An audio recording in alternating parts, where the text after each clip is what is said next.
जय जिनेंद्र।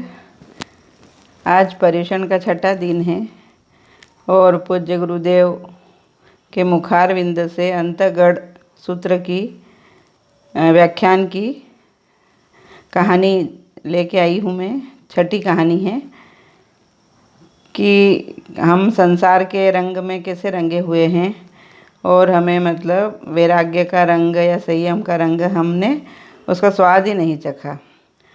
तो गुरुदेव कह रहे हैं, फरमाते थे कि एक बार मछुआरिन जो मछली मतलब बेचने वाली महिलाएं 5-7 महिलाएं मछली बेचने गई पास के शहर में और आते आते उनको देर हो गई।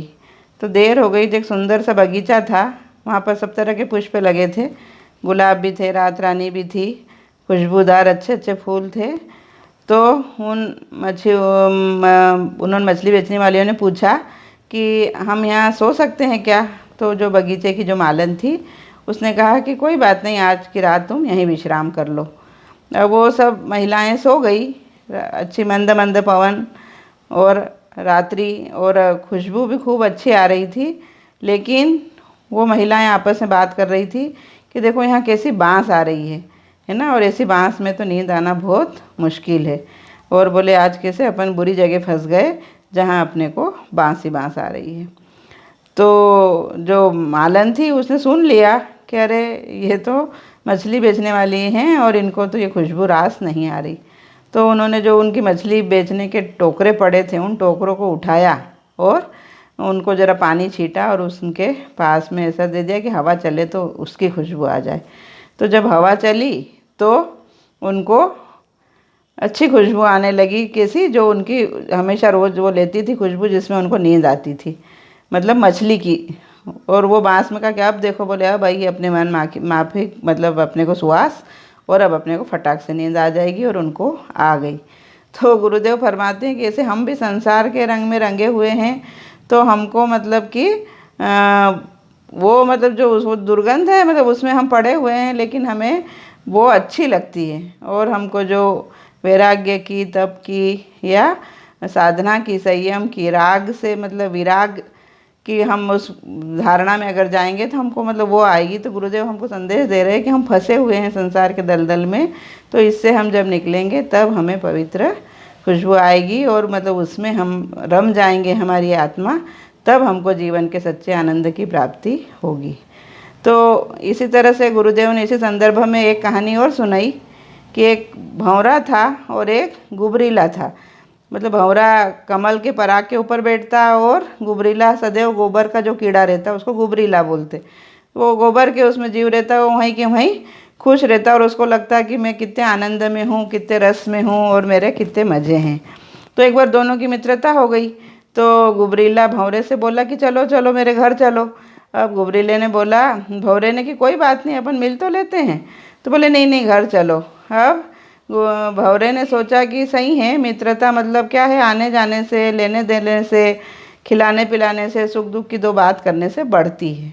तो ऐसा मान के वो गया। लेकिन वो गुबरीले के घर में गया तो बहुत उसको बाँस आ रही थी और गोबर गोबर गोबर। उसने कहा तुझे कैसे अच्छा लगता है, यहाँ कितने गोबर में फंसा हुआ रहता है और क्या पता तेरे को कैसा अच्छा लगता होगा। तो बोले नहीं, मुझे तो सारे रस इसमें ही नज़र आते हैं और आनंद ही आनंद है, कहीं भी मतलब बोले इतने मज़े हैं मेरे कि मैं तुमको क्या बताऊँ।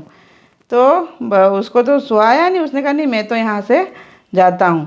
बोले तुम किसी दिन मेरे घर आना, तो बोले कि मैं तुमको बताऊँगा कि अच्छा होता क्या है। तो उसने कहा कि चलो कोई बात नहीं, आऊँगा। अब एक दिन उसने भंवरे का आमंत्रण स्वीकार कर लिया और कहा कि चलो जाता हूँ। लेकिन उसने सोचा कि क्या पता मेरे को क्या खिलाएगा क्या पिलाएगा। तो उसने एक ऐसी गोबर की छोटी सी गोली अपने मुंह में दबा ली, जैसे कि पान गुटखा दबाते हैं। दबा के वो आया। अब भंवरे का घर बहुत सुंदर, कमल के पराग पे, वहाँ पे सब खुशबू भी, सब अच्छा भी।